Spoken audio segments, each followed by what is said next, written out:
बिस्मिल्लाहिर्रहमानिर्रहीम, अस्सलाम वालेकुम व्यूअर्स, मैं हूं फारूक जौहरी और आप देख रहे हैं जौहरी स्पीक्स। मेरा ऑफिशियल यूट्यूब चैनल है।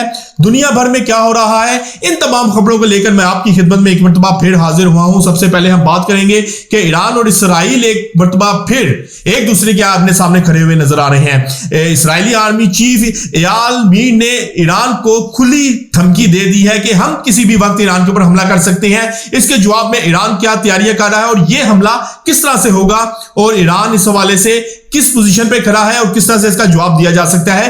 पहले तो आज के व्लॉग में हम इस हवाले से आपसे बात करेंगे और दूसरी जानिब अफगान हुकूमत की बात करेंगे कि अफगान हुकूमत के दरमियान इस वक्त जो इख्तलाफात हैं वो शदीद नोयत के हो चुके हैं। अफगान हुकूमत कई दरों में तकसीम नजर आ रही है। हक्कानी ग्रुप जो है वो एक तरफ खड़ा हुआ नजर आ रहा है। जो अफगानिस्तान तालिबान की हुकूमत है, जो मरकजी हुकूमत है, सुप्रीम लीडर हैबतुल्लाह अखंदजादा एक तरफ खड़े हुए नजर आ रहे हैं और कंधारी ग्रुप जो है वो भी एक तरफ खड़ा हुआ नजर आ रहा है। कि आने वाले दिनों में अफगानिस्तान के अंदर कोई खाना जंगी शुरू होने जा रही है, इस हवाले से भी आज के व्लॉग में मैं आपको बताऊंगा। और यह भी बताऊंगा कि रूस का एक सीनियर लेफ्टिनेंट जनरल किस तरह से मारा गया है और इस हमले में कौन मुलविस है और इसके जवाब में रशिया ने क्या किया है।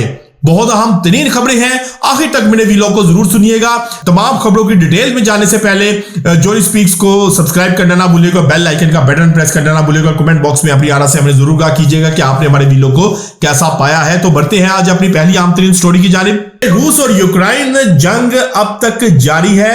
इस जंग को रुकवाने में ट्रंप भी मुकम्मल तौर पर नाकाम हो चुके हैं। रूस की तकरीबन तमाम बड़ी शराइत को मान लिया गया है। इसके बावजूद दोनों ममालिक एक दूसरे के आमने सामने खड़े हुए नजर आते हैं। इसराइली अब जो जमीनी अफवाज है वो भी यूक्रेन के अंदर दाखिल हो चुकी हैं और अब यूक्रेन तेजी के साथ अपने इलाके जो है वो हाथ धोता हुआ नजर आ रहा है। ऐसे में मॉस्को के अंदर एक बड़ी कार्रवाई होती है। इस बड़ी कार्रवाई के नतीजे में, कार बम धमाके के नतीजे में, रूस के एक सीनियर जनरल लेफ्टिनेंट जनरल फानेल सरवरोफ जो है वो मारे जाते हैं। ये बम धमाका एक अपार्टमेंट के बाहर खड़े इनकी गाड़ी के नीचे जो है वो धमाका खेज मुआद लगाया गया जो कि फटा और जिसके नतीजे में रूसी लेफ्टिनेंट जनरल जो कि सीनियर तरीन जनरल थे वो इस हमले में मारे गए हैं। यहां पर रूस ने इल्जाम आयद किया है, तहकीकात की है, जिसके नतीजे में कहा गया है कि जो यूक्रेन की स्पेशल फोर्सेस हैं उन्होंने ये हमला जो है वो प्लान किया था और इस हमले की प्लानिंग और इसकी एग्जीक्यूशन में जो है वो यूक्रेन की स्पेशल फोर्सेस ने किरदार अदा किया है। जिसके जवाब में आज रूस ने उसके बाद ओडिशा में यूक्रेन की बड़ी ऑयल स्टोरेज तंसीबात पर कामयाब हमले भी किए और वहां पर ये जो ऑयल स्टोरेज थी मुकम्मल तौर पर तबाह कर दी गई है। यूक्रेन और रशिया तनाजा इस वक्त शिद्दत के साथ अपनी जगह पर मौजूद है, चल रहा है और आने वाले दिनों में इसका दायरा कार जो है वो बढ़ता हुआ नजर आ रहा है, क्योंकि दोनों फरीकैन किसी तौर पर भी किसी जगह पर भी रुकने के लिए तैयार नजर नहीं आ रहे।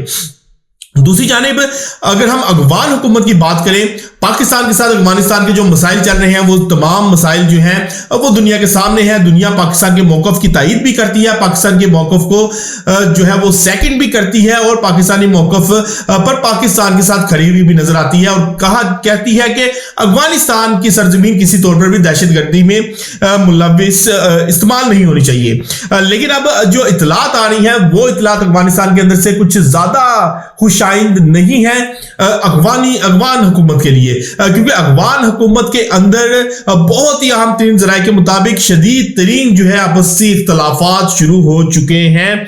सिराजुद्दीन हक्कानी जो कि वजीर दाखिला है, हक्कानी ग्रुप के जो हैं वो लीडर भी हैं, अमीर भी हैं, उनके तालिबान के सुप्रीम लीडर हैबतुल्लाह अखंदजादा के साथ जो ताल्लुकात हैं उनमें सर्द महरी आ चुकी है। उनके बहुत से फैसलों से वो नाखुश नजर आ रहे हैं। अब जो दोनों रहनुमाओं के दरमियान मुलाकात भी हुई है तो उसमें भी सिराजुद्दीन हक्कानी ने वाज़ेह कहा है कि जो तालीम और जो तमाम मामलात के ऊपर पाबंदी लगाई जा रही है ऐसा ना किया जाए और जो कट लगाया गया है वजारत दाखिला के फंड के ऊपर, यह भी ऐसा महसूस हो रहा है कि हुकूमत के अंदर इनके बंदों को फारिग करने के हवाले से फैसला किया जा चुका है और ऐसा महसूस हो रहा है कि हुकूमत के अंदर इनके असर और रसूख को कम करने की कोशिश की जा रही है।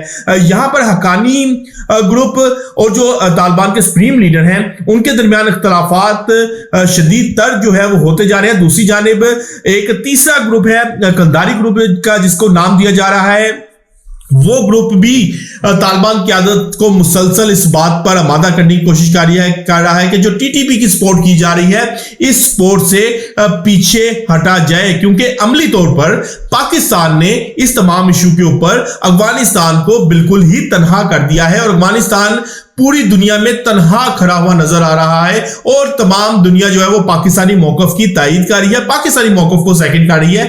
ऐसी सूरत हाल में टीटीपी से कलदारी ग्रुप की शदीद तरीन जो ख्वाहिश है और इस हवाले से उन्होंने वाज़ेह तौर पर अफगान जो हुकूमत है उसको भी कहा है कि टीटीपी से जान छुड़ाई जाए और टीटीपी की सपोर्ट खत्म कर दी जाए। लेकिन इस तमाम तर सूरत हाल में जो अफगानिस्तान के सुप्रीम लीडर हैं हैबतुल्लाह, वो किसी तौर पर राजी नजर नहीं आ रहे और ये लड़ाई जो है अफगानिस्तान के अंदर आने वाले दिनों में आप देखेंगे कि शदीद तर होती हुई नजर आएगी और ये लड़ाई किसी भी वक्त जो है वो खाना जंगी की सूरत हाल में तब्दील हो जाएगी। और तीसरी जानिब ईरान और इसराइल मामलात में खासा तनाव जो है वो पाया जा रहा है। इसराइली आर्मी चीफ एयाल अमीन ने ईरान के ऊपर एक इल्जाम आयद किया है कि ईरान इसराइल के खिलाफ कुछ लोगों को माली और अस्करी मदद फराहम कर रहा है, जो अब जो किसी भी, और अगर ऐसा ही चलता रहा तो इसराइल किसी भी वक्त ईरान के ऊपर हमला कर देगा, जिसके जवाब में ईरान ने मिसाइल ड्रिल्स शुरू कर दी हैं। मिसाइल जो है उनकी ड्रिल्स शुरू की हैं, कुछ फौजी मशकें शुरू की हैं और मुमकिन तौर पर कुछ नए मिसाइल्स को भी टेस्ट किया गया है। यानी कि ईरान भी दूसरी जानिब अपनी ताकत को बढ़ा रहा है और कुछ सैटेलाइट इमेजेस भी सामने आए हैं जिसमें नामालूम एयरबेस के ऊपर रूसी साख्ता Su-35 भी खड़ा हुआ नजर आ रहा है। यानी कि ईरान को इस त्यारे का जो कहा जा रहा था कि Su-35 ईरान को मिलने जा रहे हैं, वो भी त्यारे मिल चुके हैं। ईरान इस तमाम खिते में अब अपनी ताकत जो है वो बढ़ा रहा है और इस हवाले से भी इसराइल को तशवीश है और मुमकिन तौर पर इसराइल और ईरान आने वाले कुछ दिनों में आमने सामने खड़े हुए नजर आ सकते हैं। और आखिर में आपको मैं ये भी बताऊंगा कि सीज फायर के बाद इसराइली हमलों में शहीद होने वाले फलस्तीनियों की तादाद 400 से तजावज की जा चुकी है।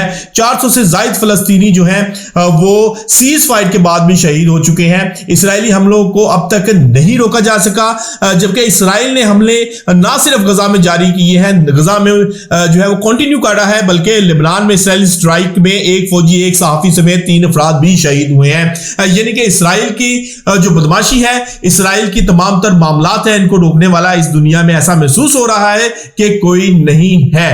लेकिन इस तमाम तर सूरत हाल में बहरहाल इसराइल को भी गजा के अंदर अब शदीद तरीन मुज़ाहमत का सामना करना पड़ रहा है और आने वाले दिनों में आप देखेंगे कि अगर इसराइल ने अपनी जारियत को ना रोका तो फिर इसराइल को गजा के अंदर भारी जानी नुकसान भी पहुंच सकता है। तो व्यूअर्स, आज तक के लिए इतना ही। कल तक के लिए अपने मेजबान अपने भाई फारूक जोहरी को इजाजत दीजिएगा। अल्लाह हाफिज।